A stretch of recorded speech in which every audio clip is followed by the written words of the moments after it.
So another term I'd like to just unpack a little bit more is backcasting.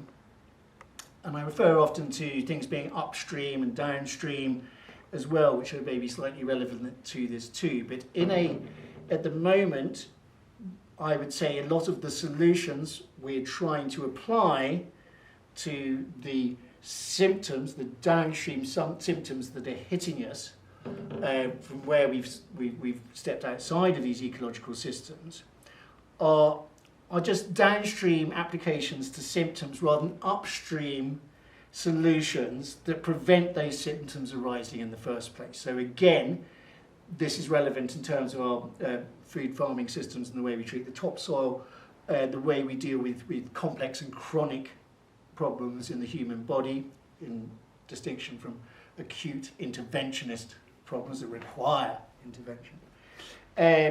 But also things like the geoengineering proposals for dealing with the climate.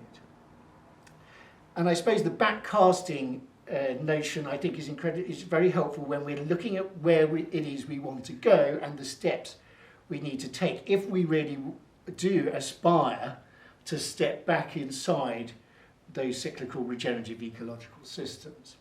So my brother Hugo was the one that first brought this to my attention, and I think it's really, really beautiful, is that if you liken the trajectory between where you are at point X and where you want to be, this other point X here, to being like a tree, if we start off down here in a rather conventional fashion, trying to get there, and we can go all the way up here, and we might get all the way up here, and then we start going off down here until eventually we realise that we're here, not there. And that everything we've done to get here, especially since this point, where it deviated down this branch, has been a waste of time. And we've really either got to go back here, or at least back to here and start again. So if you apply this, say, to a business or the development of a product, this is like your R&D kind of process. But you can end up over here and realise you actually haven't created or fulfilled the criteria that started you on the journey in the first place.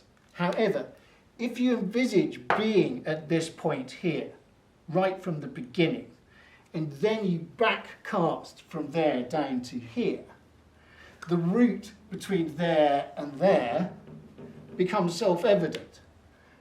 Because to get there, you realise you've got to be here, here, here, here, here, here, here, and here. And it completely reverses or sheds an entirely new light on the entire process. So when we apply this, say, to systems change, what I'm suggesting is that this is the path of incrementalism, optimization, gradualism of the sustainability agenda.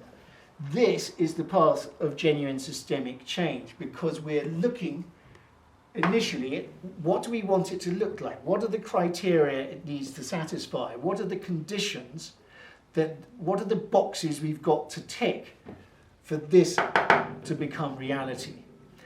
And if we ask those questions at the outset and then examine what needs to be done to realise that, we're that much more likely to achieve it. Thank you.